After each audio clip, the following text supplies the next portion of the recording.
नमस्कार। आज के इस एक्सप्लेनर में हम एक बेहद अहम मुद्दे पर बात करने वाले हैं। आज हम सीधे उन ठोस आंकड़ों और ज़मीनी हकीकतों की गहराई में उतरेंगे जिन्होंने पिछले 70 सालों में बंगाल की सामाजिक और आर्थिक दिशा तय की है। राजनीतिक शोर शराबे और दावों से थोड़ा परे हटकर आज हमारा पूरा फोकस केवल और केवल कच्चे अनफिल्टर्ड तथ्यों पर होगा। आखिर कैसे एक राज्य जो किसी समय देश का सबसे बड़ा औद्योगिक पावर हाउस हुआ करता था, आज इतने बड़े ढांचागत संकट से गुजर रहा है। चलिए इसे डिकोड करते हैं। इस पूरे विश्लेषण को हम 6 मुख्य हिस्सों में समझेंगे। हम स्वर्णिम युग के अंत से शुरुआत करेंगे, फिर उन नीतियों की बात करेंगे जिन्होंने राज्य को नुकसान पहुंचाया। उसके बाद उग्र यूनियनों का प्रभाव, पार्टी और स्टेट का आपस में मिल जाना, राजनीतिक हिंसा का एक आम बात हो जाना और अंत में एक नए नेतृत्व के दौर की जमीनी हकीकत को भी समझेंगे। तो शुरुआत करते हैं हमारे पहले भाग से, स्वर्णिम युग का अंत, एक पावर हाउस से लेकर संघर्ष तक का सफर। अब इस गिरावट की असल गहराई को समझने के लिए जरा इस बेहद चौंकाने वाले नंबर पर गौर करते हैं। 27%। जरा सोचने वाली बात है। 1947 में जब देश आजाद हुआ तब पूरे भारत की कुल जीडीपी में अकेले बंगाल का यही योगदान था। अंग्रेजों के समय से लेकर आजादी तक, चाहे वो भारी इंजीनियरिंग का क्षेत्र हो या फिर जूट मिलें, यहाँ का औद्योगिक ढांचा सच में पूरे देश की अर्थव्यवस्था का इंजन हुआ करता था। ये एक बहुत बड़ा नंबर है। और अब आज की स्थिति पर आते हैं। वो विशाल 27% का आंकड़ा आज सिकुड़ कर 3% से भी कम रह गया है। सच कहें तो ये कोई साधारण या कुछ समय के लिए आई मंदी बिल्कुल नहीं है।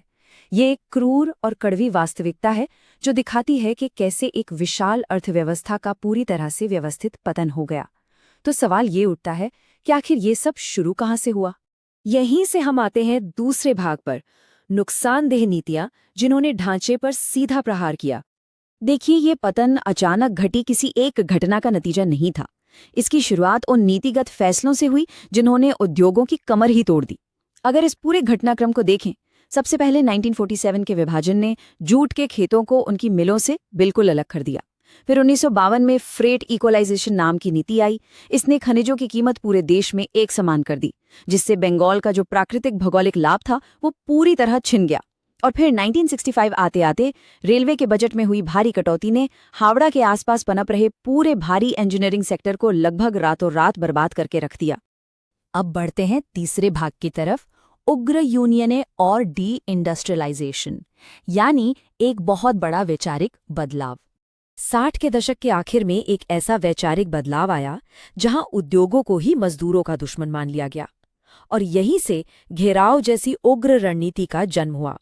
इसमें होता ये था कि कर्मचारी प्रबंधकों को शारीरिक रूप से घेर लेते थे और जब तक मांगें पूरी नहीं होती उन्हें बंधक बनाए रखते थे।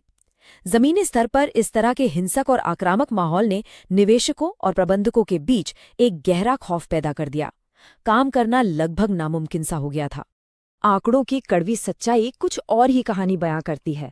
1965 में 1178 हड़तालें हुईं और लगभग 50 फैक्ट्रियों में ताले लग गए। लेकिन 1970 आते आते हड़तालें भले ही आधी रह गईं, पर लॉकआउट या तालाबंदी की संख्या बढ़कर 128 तक पहुंच गई। इन उग्र रणनीतियों का सीधा और जमीनी परिणाम ये हुआ कि फैक्ट्रियां हमेशा के लिए बंद होने लगी। जिन मजदूरों के हकों की लड़ाई लड़ने का दावा किया जा रहा था, अंततः उन्हीं की नौकरियां सबसे बड़े पैमाने पर खत्म हो गईं। खैर, यहाँ 2 चीजों के बीच का अंतर समझना बहुत ही जरूरी है: गरीबी प्रबंधन और गरीबी उन्मूलन। ऑपरेशन बरगा जैसी जमीन बांटने की नीतियों ने किसानों को जमीन के छोटे टुकड़े देकर उनके लिए फौरी तौर पर भोजन की व्यवस्था तो कर दी, लेकिन इसने उद्योगों को विकसित करके नई संपत्ति और अतिरिक्त आय यानी डिस्पोजेबल इनकम पैदा करने का रास्ता हमेशा के लिए बंद कर दिया। गरीबी को सिर्फ मैनेज किया गया, उसे जड़ से खत्म नहीं किया गया। इस उद्योग विरोधी रवैये का सबसे बड़ा असर तब दिखा जब 1991 में पूरे भारत में आर्थिक उदारीकरण की लहर आई। निवेश के आंकड़ों पर गौर करें तो जहां गुजरात ने अपने 55% निवेश प्रस्तावों को जमीनी हकीकत में बदल दिया, वहीं बंगाल केवल 35% को ही बदल सका। राज्य ने देश भर के कुल निवेश का मात्र 4 से 5% ही हासिल किया। सीधी सी बात है, एक बहुत बड़ा राष्ट्रीय आर्थिक अवसर पूरी तरह से हाथ से निकल गया।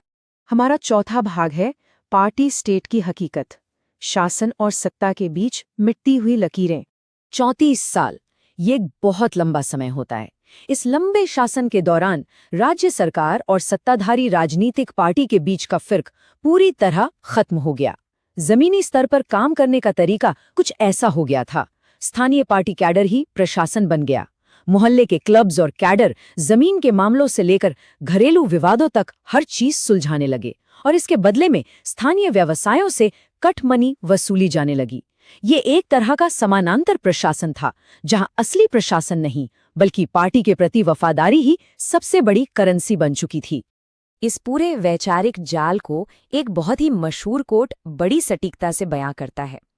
अगर कोई 20 वर्ष की आयु में कम्युनिस्ट नहीं है तो उसके पास दिल नहीं है, लेकिन अगर वो 60 वर्ष की आयु में भी कम्युनिस्ट है तो उसके पास दिमाग नहीं है।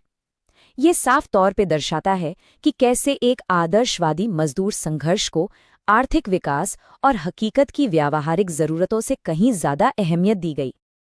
अब आते हैं 5वें भाग पर, राजनीतिक हिंसा और खौफ का सामान्यीकरण। होता यह है कि जब पार्टी और सत्ता इस तरह से एक हो जाते हैं तो जमीनी स्तर पर अपना कब्जा बनाए रखने के लिए चरम हिंसा एक रोजमर्रा का टूल बन जाती है। इतिहास के कुछ निष्पक्ष आंकड़े इसकी गवाही देते हैं। 1979 में मरिझापी में शरणार्थियों पर फायरिंग, 1990 का बंतला हादसा जहां स्वास्थ्य कर्मचारियों पर बेखौफ हमला हुआ, और हर चुनाव से पहले और बाद में होने वाली सुनियोजित हिंसा, ये सब साबित करते हैं कि राजनीतिक शक्ति और खौफ कैसे एक दूसरे के पर्यायवाची बन गए, जहां हिंसा बिल्कुल नॉर्मल हो गई। और अब आखिरी और छठा भाग, एक नया नेतृत्व लेकिन पुरानी हकीकत, टीएमसी का उदय। एक इतनी मजबूत और उग्र सत्ता को जड़ से उखाड़ने के लिए विपक्षी दल को भी सड़कों पर उतरकर ठीक वैसी ही आक्रामक रणनीतियों का सहारा लेना पड़ा। समय के साथ क्या क्या हुआ, जरा इस पर गौर करते हैं। हाजरा हमले से लेकर 1993 के राइटर्स बिल्डिंग के हिंसक विरोध प्रदर्शन तक टीएमसी का उदय इसी कड़े जमीनी संघर्ष से ही हुआ।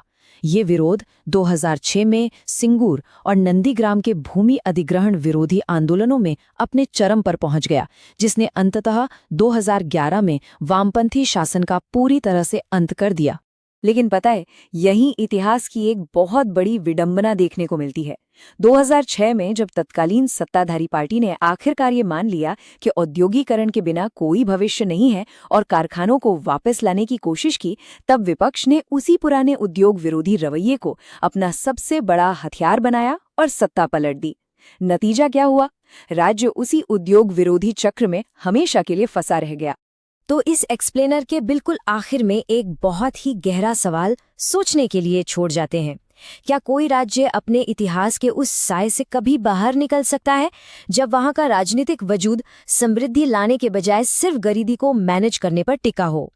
ये एक बहुत ही कठोर और संरचनात्मक हकीकत है जो दिखाती है कि एक बार जब अर्थव्यवस्था का व्यवस्थित पतन हो जाए तो उसे उलटना कितना मुश्किल काम है।